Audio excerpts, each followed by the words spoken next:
La parallaxe, la parallaxe, la parallaxe. Bonjour à tous, c'est Paul de la vidéo tout simplement et aujourd'hui une vidéo un petit peu spéciale puisqu'il s'agit d'un unboxing et aujourd'hui on va ouvrir un Becherel. Bon, effectivement, on dit bien une et non pas un parallaxe. Je savais, c'était pour voir si vous suiviez. Ça passera jamais. Bon, oui, c'est vrai, je me suis trompé, mais bon, c'est pas très grave. En même temps, c'est une vidéo parmi tant d'autres. Il n'y a pas tant de vues que ça. 100 000 vues. Dégage, dégage, dégage. Bon, on va pas se démonter si rapidement, il y a évidemment encore moyen de rattraper ça. Et d'ailleurs, on va se servir du tutoriel sur le doublage américain pour corriger ça. Alors, je vais corriger ici, là, voilà. Lecture. La parallaxe, la parallaxe, la parallaxe. Et voilà, ça passe crème. C'est quand tu veux hein, pour le tuto. On y va, c'est parti. Aujourd'hui, on va donner raison à l'expression « je peux pas, j'ai tennis ». On met le retardateur et c'est parti.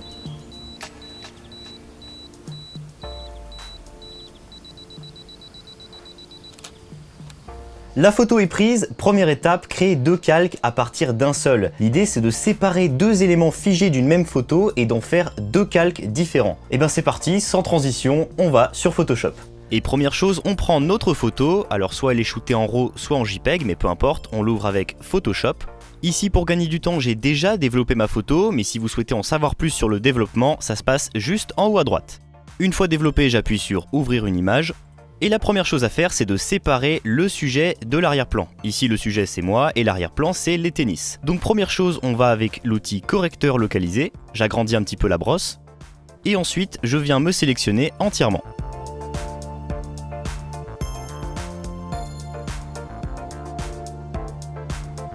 Voilà, ensuite, on voit qu'il y a quelques petits défauts ici et là dans l'image, qu'on peut recorriger rapidement.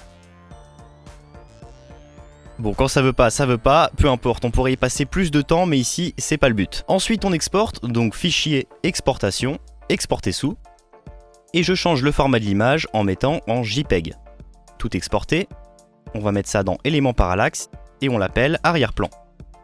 La deuxième étape, c'est de me détourer moi, donc je reprends l'image au début, dans historique, ouvrir, et ensuite je viens supprimer tout l'arrière-plan. Pour ça, je vais d'abord me sélectionner, avec l'outil sélection rapide. Je peux agrandir la taille de la brosse. Et c'est parti.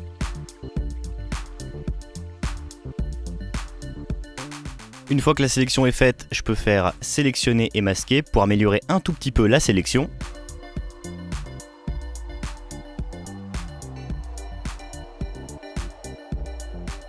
Ensuite, je vais dans sélection intervertir. J'appuie sur supprimer. Et je viens effectuer les dernières petites modifs avant d'exporter.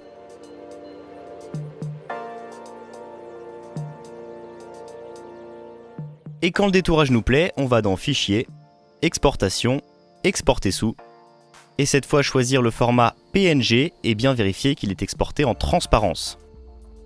Je vais l'appeler Sujet.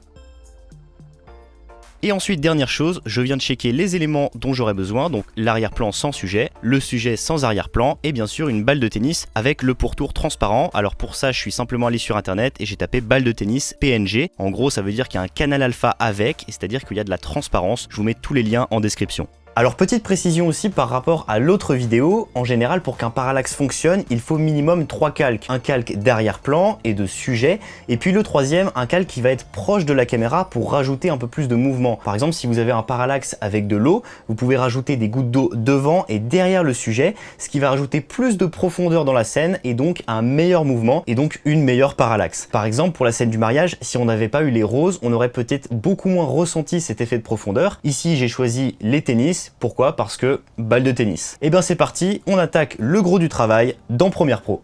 Et la première étape avec Premiere Pro, c'est d'importer le dossier qui nous intéresse, donc avec nos éléments pour la parallaxe. Glisser-déposer. Je peux ouvrir le dossier et là j'ai tous mes éléments nécessaires. Donc l'arrière-plan va se placer sur vidéo 1. On peut déjà définir sa durée sur par exemple 5 secondes. Ensuite, c'est le sujet qui vient juste après sur vidéo 2. Et ensuite, les balles de tennis.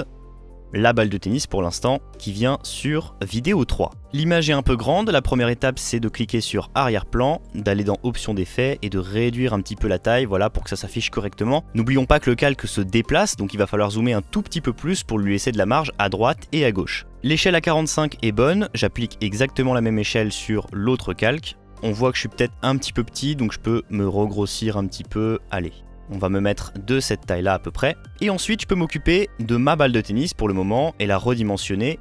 Donc on peut partir de la balle la plus loin jusqu'à la balle la plus près. Allez, on va la mettre petite celle-là, on va la mettre par exemple de cette taille-là, en arrière. Ensuite, pour ajouter une balle de tennis, je peux appuyer sur Alt et monter le rush, en fait ça fait un copier-coller, et puis venir le déplacer, le zoomer un petit peu, et pourquoi pas mettre un petit peu de rotation pour pas qu'on se rende compte que ce soit la même balle. Même chose avec le reste.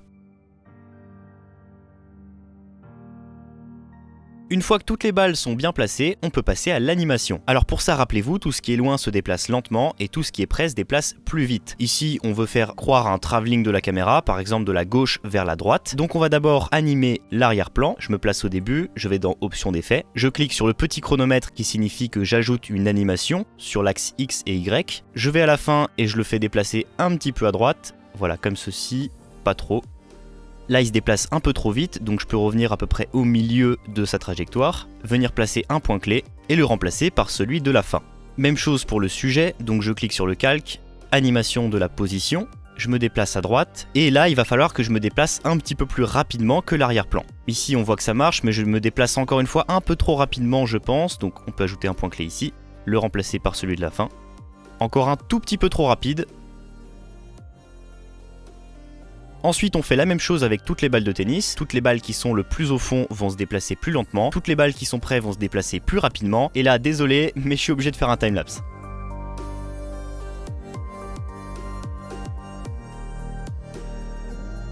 Voilà, les balles sont à peu près animées. Je peux rentrer en plein écran pour voir le résultat.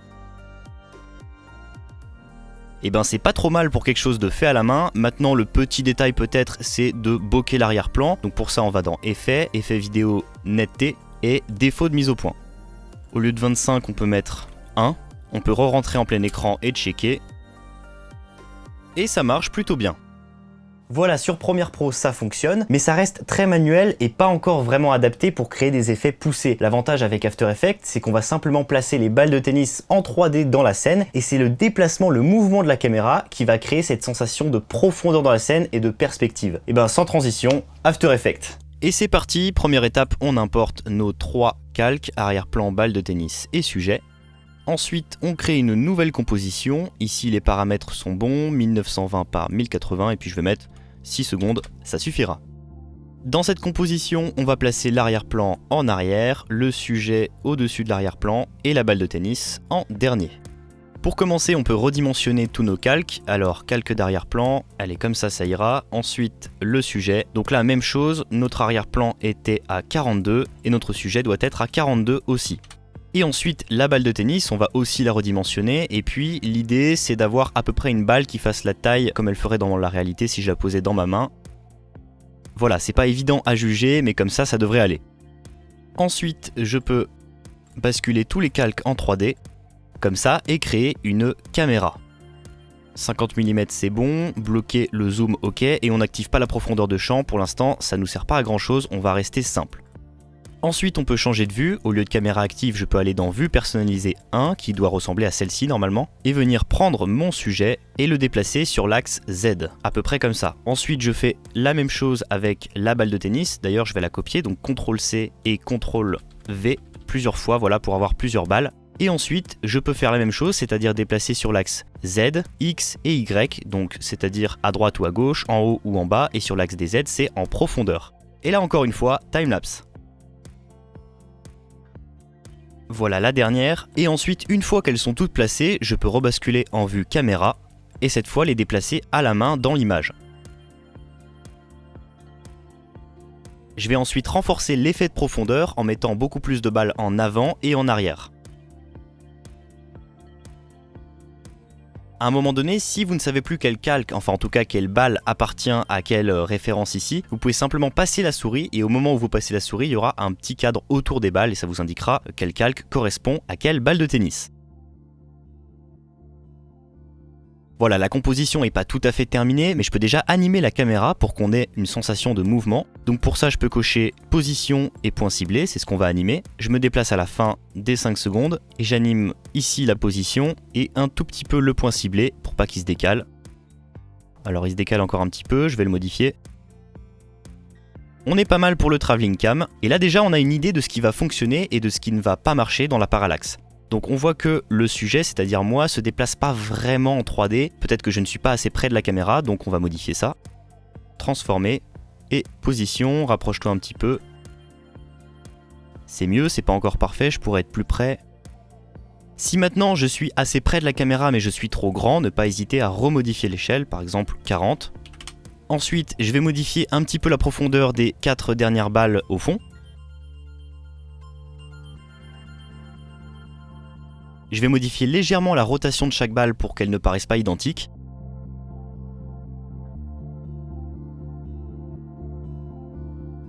On peut repositionner légèrement chaque balle pour que ça soit un petit peu plus esthétique.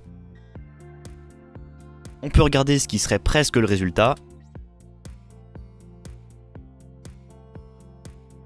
On peut repositionner les balles en fonction de la fin de la composition.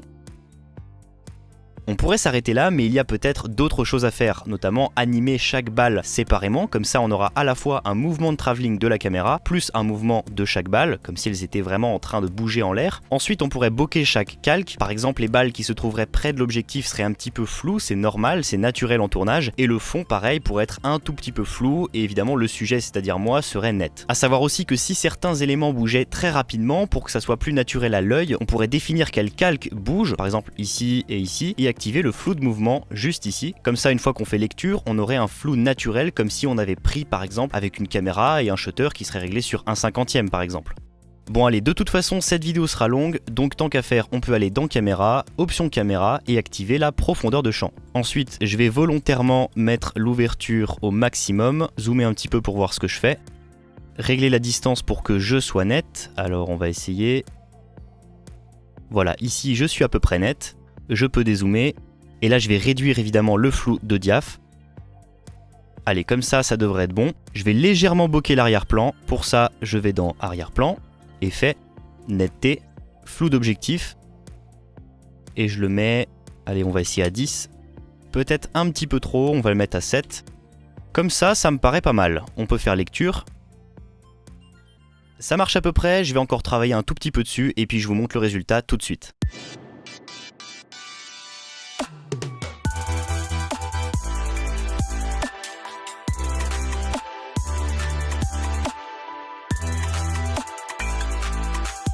Et si vous souhaitez vous entraîner avec la même photo, je vous mets le lien en description. Merci d'avoir suivi ce tuto, n'hésitez pas à liker et à me rejoindre sur les réseaux sociaux. Quant à moi, je vous retrouve très bientôt sur la vidéo.